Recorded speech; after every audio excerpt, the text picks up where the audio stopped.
السلام علیکم۔ آج ہم ریڈنگ کریں گے لیسن جو ہے ہمارا فاقے کا روزہ اور دہلوی تاجدار کے کنبے کا افسانہ ہے۔ آج ہم اس کی ریڈنگ کریں گے، تو اس کی ریڈنگ اسٹارٹ کرتے ہیں۔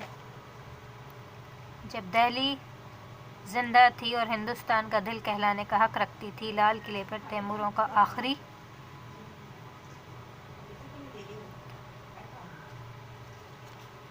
نشان تھا۔ انہی دنوں کا ذکر ہے کہ مرزا سلیم بہادر، جو ابو ظفر بہادر شاہ کے بھائی تھے اور غدر سے پہلے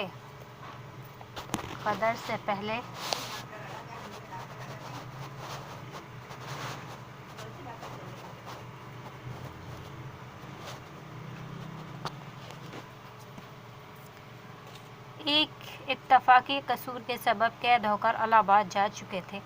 اپنے مردانہ مکان میں بیٹھے ہوئے دوستوں سے بے تکلفانہ باتیں کر رہے تھے کہ اتنے میں زنان خانے سے ایک لونڈی باہر آئی اور ادب سے عرض کیا کہ حضور، بیگم صاحبہ یاد فرماتی ہیں۔ مرزا سلیم فوراً محل میں چلے گئے اور تھوڑی سی دیر میں مغموم واپس آ گئے اور ایک بے تکلف ندیم نے عرض کیا، خیر باشد مزاج اعلیٰ مقدر پاتا ہوں۔ مرزا نے مسکرا کر جو اب زیادہ جواب دیا، نہیں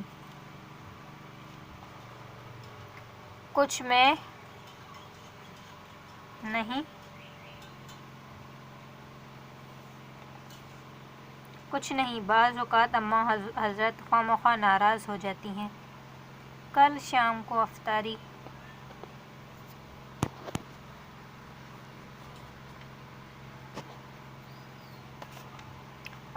کے وقت متن خان گویا گا رہا تھا اور میرا دل بہلا رہا تھا۔ اس وقت اماں حضرت قرآن شریف پڑھا کرتی ہیں۔ ان کو یہ شور و غل ناگوار معلوم ہوا۔ آج ارشاد ہوا کہ رمضان میں گانے بجانے کی محفلیں کر دی گئی ہیں۔ بھلا اس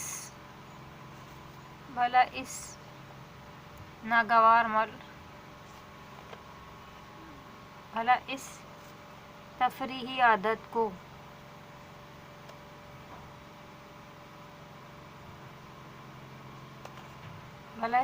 عادت کو کیوں کر چھوڑ سکتا ہوں؟ ادب کے لحاظ سے قبول تو کر لیا، مگر پابندی سے جی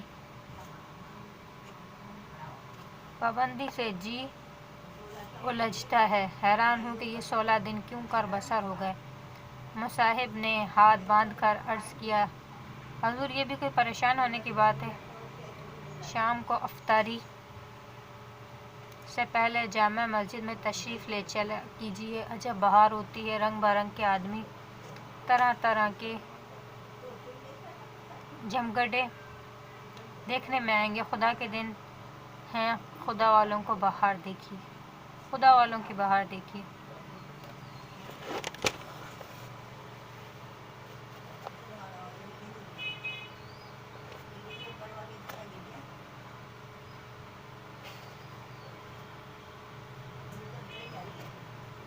مرزا نے صلاح کو پسند کیا اور دوسرے دن مصاحبوں کو لے کر جامع مسجد پہنچ گئے۔ وہاں جا کر عجب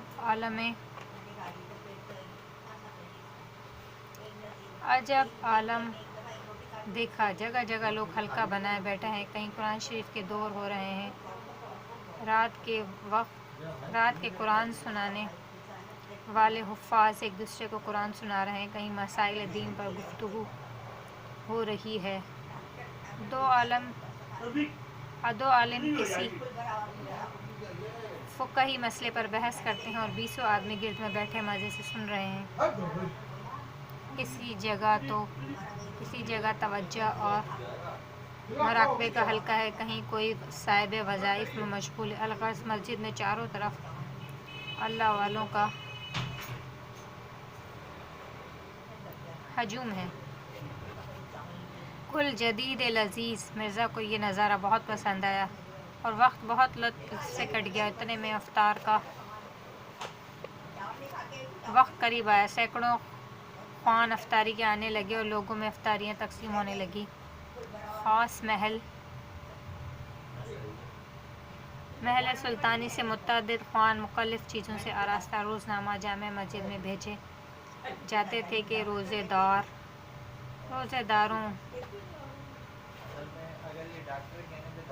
میں افطاری تقسیم کی جائے اور اس کے علاوہ قلعے کی تمام بیگمات اور شہر کے سب امراء علیحدہ افطاری کے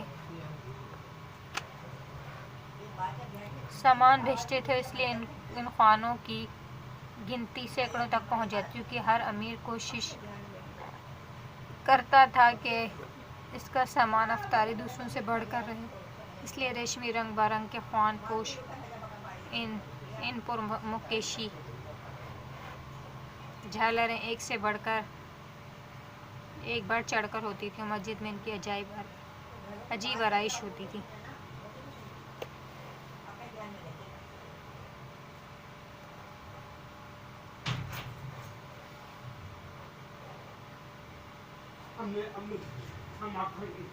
مرزا کے دل پر اس دینی چرچے شان و شوکت نے بڑا اثر ڈالا اور وہ برابر روزانہ مسجد میں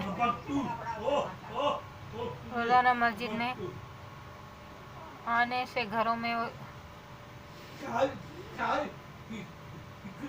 لگے۔ گھروں میں وہ دیکھتے تھے کہ سینکڑوں فقراء کو سحری اور اول شب کا کھانا روزانہ شہر کی خانقاہوں اور مسجدوں میں بھجوایا جاتا تھا، اور باوجود رات کے لہو و لعب یہ دن ان کے گھر میں بڑی برکت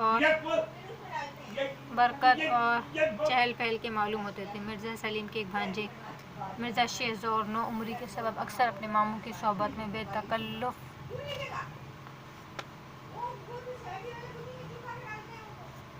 تکلف شریک ہوا کرتے تھے۔ ان کا بیان ہے کہ ایک تو وقت تھا جو آج خواب و خیال کی طرف یاد آتا ہے، اور ایک اور وقت آیا کہ دہلی زیر و زبر ہو گئی، قلعہ برباد ہو گیا، امیروں کو پھانسیاں مل گئیں، ان کے گھر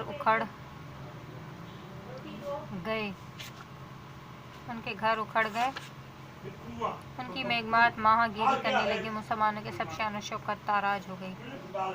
مرزا شہروز کی باتوں میں بڑا درد اور اثر تھا۔ ایک دن میں نے صرف غدر کا واقعہ اور تباہی کا فسانہ سننا چاہا، آنکھوں میں آنسو بھر گئے۔ اس کے بیان میں عذر و مجبوری ظاہر کرنے لگے، لیکن جب اس نے زیادہ اثر کیا تو اپنی دردناک کہانی اس طرح سنائی۔ جب انگریزی توپوں نے، کرچوں اور سنگینوں نے چکمانہ توڑ جوڑنے اور ہمارے ہاتھ سے تلوار چھین لی، تاج سر سے اتار لیا، تخت پر قبضہ کر لیا، شہر میں آتشناک گولیوں کا میم برس چکا، 7 پردوں پر رہنے والی بے چادر ہو کر بازار میں اپنے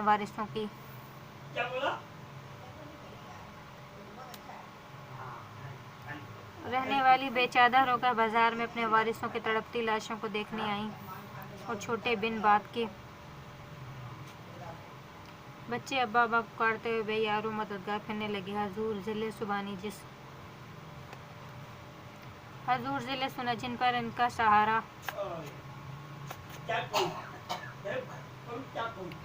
تھا،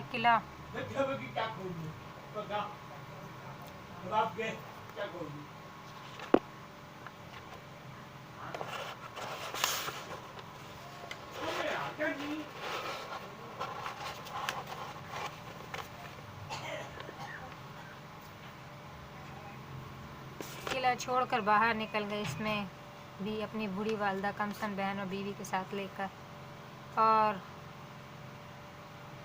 اجڑے قافلے کا سالار بن کر گھر سے کوچ کیا۔ یہ ہے آدھا سبق، اور آدھا سبق نیکسٹ ویڈیو میں آپ کو ریڈنگ کر کے بتایا جائے۔